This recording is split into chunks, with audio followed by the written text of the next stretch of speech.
योगे योगे तव स्तरं वाजे वाजे हवामहे सखाय इन्द्रमूतये सखाय इन्द्रमूतये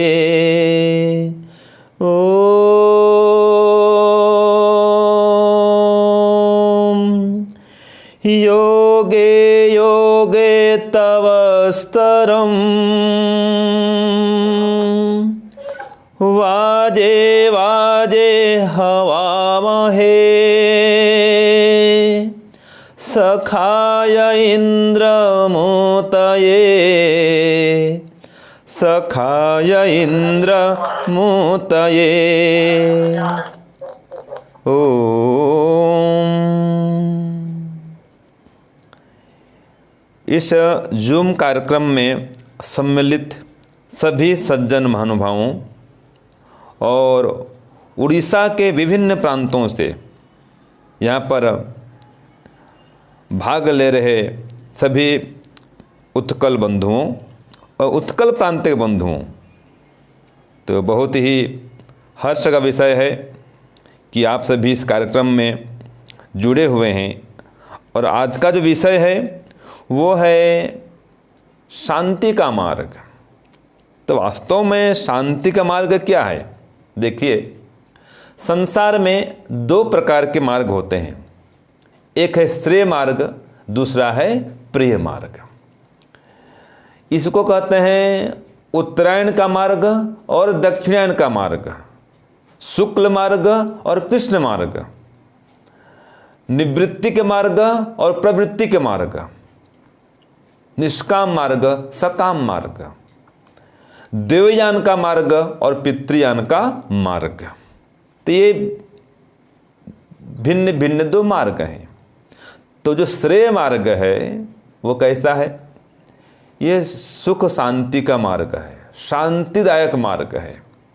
लेकिन पहले आरंभ में इस मार्ग में बहुत ही तप करना पड़ता है, योग का अनुष्ठान करना पड़ता है, स्वाध्याय सत्संग और भजन जप करना पड़ता है, साधना करनी पड़ती है। तो बिना स्वाध्याय के, बिना साधना के, बिना सत्संग के, बिना ईश्वर भक्ति के शांति नहीं मिल सकती है। और याद रखिए, जहाँ पर आध्यात्म है वहीं पर शांति है, अथवा ये कहें जहाँ पर संस्कृत है वहाँ संस्कृति है, जहाँ संस्कृति है वहाँ ईश्वर की भक्ति है, और जहाँ ईश्वर की भक्ति है वहीं पर परम शांति है, और वहीं पर समस्त दुखों से निवृत्ति है। तो सज्जनों, अगर हम शांति चाहते हैं तो जहाँ शांति का भंडार है वहाँ जाए। हमको मोती चाहिए तो कहाँ जाएंगे? जहाँ पर मोती का भंडार है वहाँ जाएंगे। ऐसे शांति चाहिए तो जहाँ शांति का भंडार है वहाँ जाएंगे। तो इस संसार में शांति का भंडार कहाँ है? ईश्वर के पास में है। और ईश्वर कहाँ रहता है? उसके लिए कोई विशेष स्थान में जाना पड़ेगा क्या हमको? कैलाश धाम में जाएंगे या कोई गोलोक में जाएंगे, वैकुंठ धाम में जाएंगे क्या तभी हमको शांति मिलेगी, तभी ईश्वर मिलेगा? ऐसा है क्या? नहीं। ईश्वर की भक्ति करने के लिए और उससे परम शांति पाने के लिए अपने अंदर की यात्रा करनी पड़ती है। अंदर ही उसका ब्रह्म धाम है। लोग बोलते हैं ईश्वर परम धाम में रहता है, कोई कहता है अक्षरधाम में रहता है, कोई कहता है सातवें आसमान में रहता है, कोई कहता है चौथे आसमान में रहता है। वहाँ जाएंगे शांति मिलेगी। क्षीर सागर जाएंगे शांति मिलेगी, कैलाश धाम जाएंगे शांति मिलेगी, तीर्थ यात्रा करेंगे, चारों धाम यात्रा करेंगे शांति मिलेगी। लोग ऐसे मानते हैं, लेकिन याद रखें, आप कहीं पर भी जाएं, चारों धाम जाएं, कैलाश जाएं, जहां भी जाएं, वहां पर शांति तो है, लेकिन कब? जब ईश्वर से जुड़ेंगे तब। और कितनी यात्रा कर लें, अगर ईश्वर से नहीं जुड़ेंगे तो कहीं चले जाओ, शांति मिलने वाली नहीं है। तो जो शांति का मूल कारण है या जो शांति का भंडार है वो ईश्वर है। तो बिना ईश्वर भक्ति के शांति आने वाली नहीं है। और ईश्वर की भक्ति क्या है? ये आता है योग दर्शन में, अष्टांग योग। अष्टांग योग के माध्यम से जीवन में शांति आती है, और हमारे नहीं, पूरे समाज में शांति की वृद्धि होती है। अगर सब यम नियम का पालन करने लग जाएं, यम नियम माने क्या है? सत्य, अहिंसा, अस्तेय, ब्रह्मचर्य, अपरिग्रह, ये 5 यम होते हैं। और 5 नियम कौन कौन से? शौच, संतोष, तप, स्वाध्याय, ईश्वर प्रणिधान, ये 5 नियम होते हैं। ये योग के 8 अंग में पहला यम और नियम है। तो जिसके जीवन में यम और नियम है उसका जीवन शांति से परिपूर्ण है। अगर यम नियम नहीं है तो अशांति होगी होगी होगी, शांति कभी नहीं मिलेगी। क्यों? अगर यम नियम पालन नहीं है, व्यक्ति झूठ बोलेगा, चोरी करेगा, हिंसा करेगा, छल कपट करेगा, परिग्रह करेगा, गंदा रहेगा मन से, वाणी से, शरीर से, रोगी भी पड़ेगा, फिर तो अशांति तो आने वाली है। संतोष नहीं करेगा तो अशांति आने वाली है। तो सोच चाहिए, शुद्धि चाहिए, अंदर से बाहर से शुद्धि, संतोष चाहिए, पुरुषार्थ पूरा करेंगे, मेहनत पूरा करेंगे, फिर जो फल मिले उसमें शांति की अनुभूति होगी। संतोष रहेंगे तो संतुष्ट हो, शांति मिलेगी। स्वाध्याय करेंगे तो भी शांति मिलेगी। और ईश्वर प्रणिधान अर्थात ईश्वर की परम भक्ति, ईश्वर की विशेष उपासना, इससे शांति मिलती है। तो याद रखें, जहाँ योग है ये श्रेय का मार्ग है। तो योग मार्ग में चलेंगे शांति मिलेगी, और अगर भोग मार्ग में चलेंगे शांति कदापि नहीं मिलेगी। योग मार्ग और भोग मार्ग दोनों अलग अलग हैं। सांख्य दर्शन में 4थे अध्याय में एक सूत्र आता है, वह कहा है न भोगात राग शांति मुनिवत, कि भोगों को भोगने से शांति कभी नहीं मिल सकती है। एक सौभरी मुनि थे, एक कथा आती है यहाँ पर सांख्य दर्शन में। तो मुनि कौन थे? सौभरी मुनि। तो एक बार वो नदी में स्नान करने गए, तो तपस्वी थे, ब्रह्मचारी थे। तो देखे नदी में जाकर स्नान करते हुए कि मछलियां वहां खेल रही हैं। पूरा मछली का परिवार था, उसकी माँ भी थी, मछलियों की माँ भी थी, बच्चे भी थे, पूरा परिवार, पति पत्नी, उनका पूरा परिवार जल क्रीड़ा कर रहा था।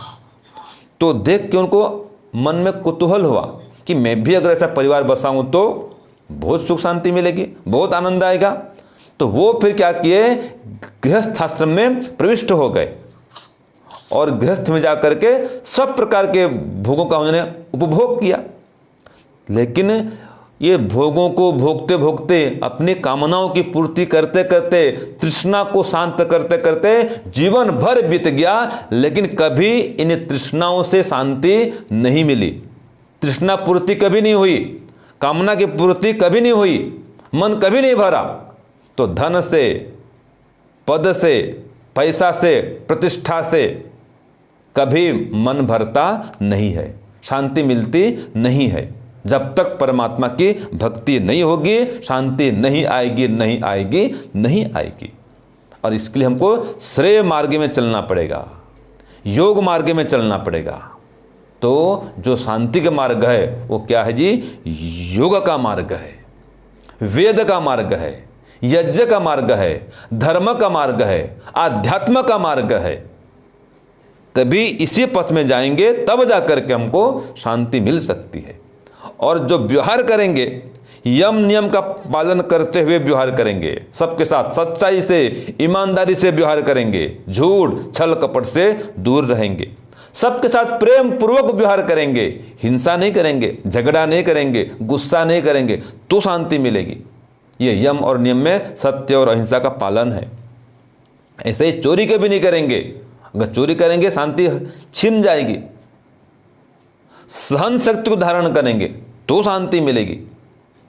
जहाँ प्रेम है, जहाँ सहन शक्ति है, जहाँ दया है, परोपकार है, वहाँ शांति है। जहाँ स्वार्थ है, लोभ है, लालच है, वहाँ अशांति है। तो जो कारण अशांति के हैं उनको दूर करेंगे। और संसार में रहते हैं तो 4 प्रकार का हम व्यवहार करेंगे। 4 प्रकार के लोग दुनिया में मिलते हैं। इन 4 प्रकार के लोगों से कैसा व्यवहार करना है हमको आना चाहिए, नहीं तो दुखी रहेंगे, अशांति की अनुभूति करेंगे, अशांत रहेंगे। जैसे कि व्यक्ति ईर्ष्या करता है, द्वेष करता है, फल में क्या मिलता है? वो अशांत हो जाता है, अशांति की प्राप्ति होती है। तो जो ईर्ष्या है, द्वेष है कि इसकी उन्नति हो रही है, मेरी उन्नति नहीं हो रही है, ये धनवान बहुत है, बहुत धन कमा रहा है, मेरे पास इतना धन नहीं है, तो दूसरों की हानि चाहते हैं, हानि कर भी देते हैं, उसका टांग खींचते हैं। ये अशांति के उपाय हैं। तो कभी मन शांति नहीं आती है। तो जो शांति चाहते हैं क्या करेंगे? योग दर्शन में ये भी आया है, सुख दुख पुण्य अपुण्य विषयाणाम। आता है ना कि 4 प्रकार के लोग मिलेंगे। कोई मित्र होगा, कोई धर्मात्मा होगा, कोई पुण्यात्मा होगा, कोई रोगी दुखी मिलेगा। कितने प्रकार के लोग मिलेंगे। तो मैत्री, करुणा, मुदिता, उपेक्षा, ये 4 प्रकार के व्यवहार करेंगे। किनसे? सुखी लोग जो हैं तो उनसे मित्रता का व्यवहार करेंगे, उनको मित्र बनाएंगे। कई लोग मित्र होते हैं, उनको देखकर सुख की अनुभूति करेंगे, द्वेष नहीं करेंगे, उनकी हानि कभी नहीं करेंगे। तो जो सुखी लोग हैं उनके साथ मित्रता का व्यवहार करेंगे। और जो दुखी हैं, अपाहिज हैं, रोगी हैं, उनके प्रति करुणा करेंगे। तो मैत्री और फिर करुणा, तो दुखी लोगों से करुणा का व्यवहार करेंगे। और मैत्री, करुणा, फिर क्या आता है जी? मुदिता।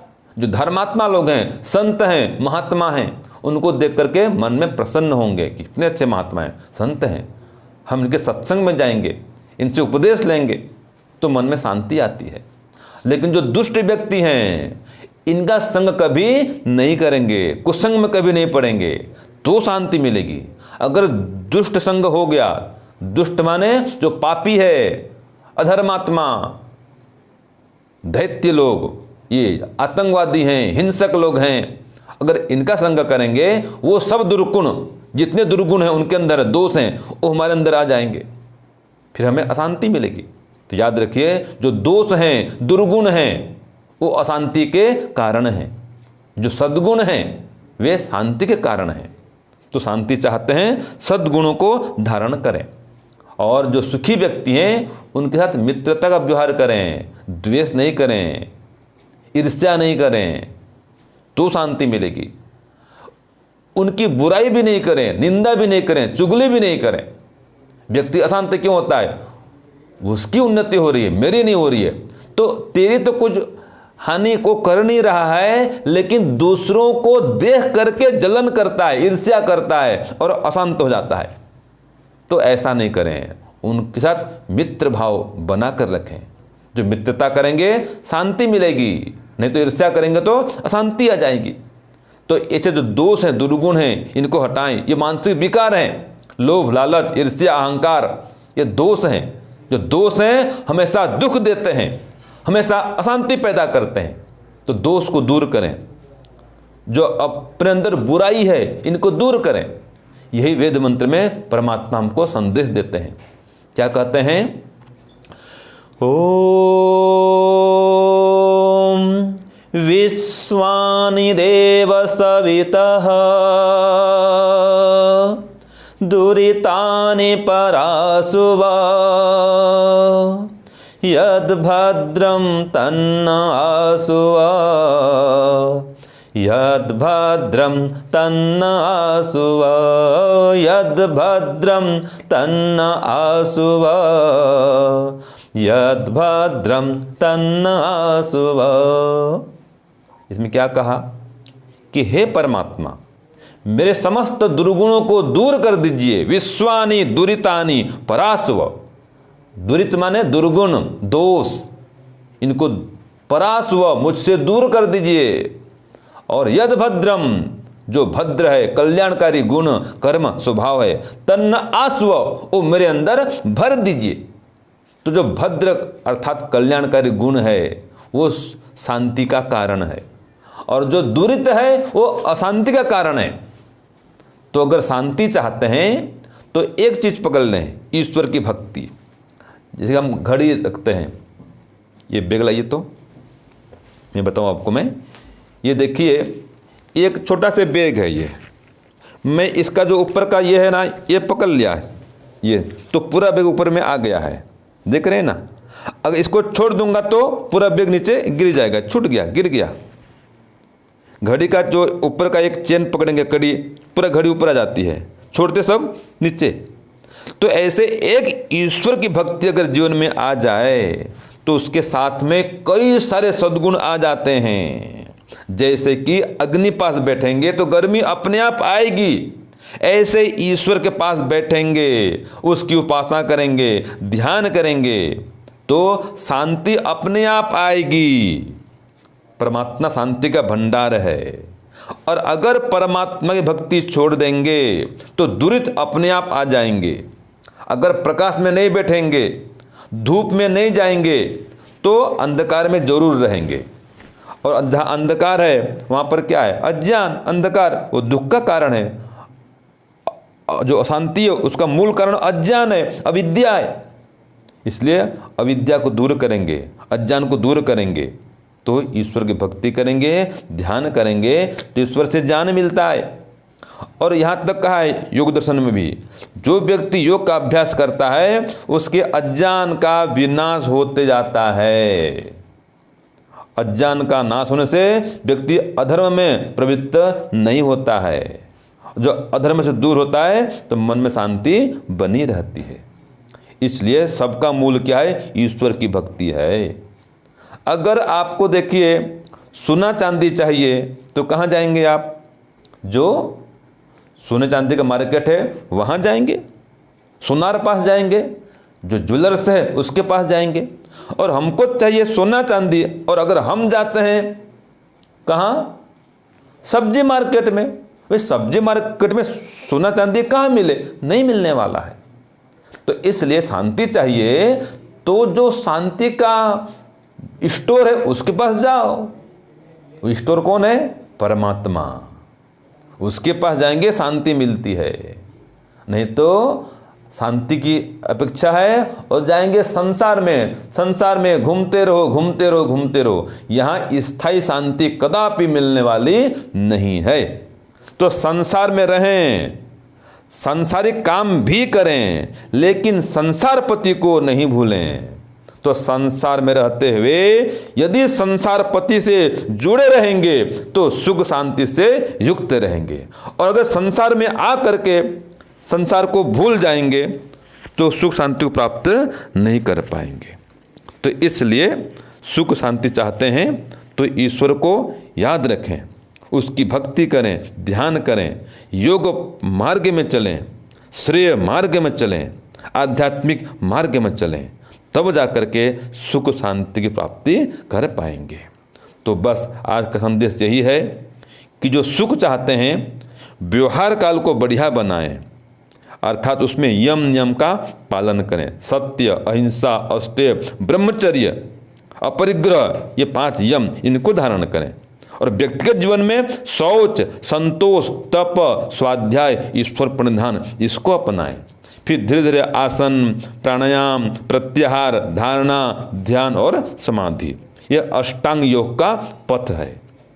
तो ये अष्टांग योग का जो मार्ग है ये परम शांति का मार्ग है, जन्म और मरण के बंधन से मुक्त करने का मार्ग है, पूर्णतया शांति को प्रदान करने का मार्ग है। तो आइए अष्टांग योग के मार्ग में चलें, भक्ति के मार्ग में चलें, ध्यान के मार्ग में चलें, श्रेय मार्ग में चलें, देव मार्ग में चलें। तो ये जो मार्ग है यही वास्तव में परम शांति का मार्ग है। हाँ, पहले कुछ कष्ट होता है, दुख उठाना पड़ता है, लेकिन याद रखिए इसका जो अंत है वो बहुत ही सुखदायी है। ओम शांति ओम शम।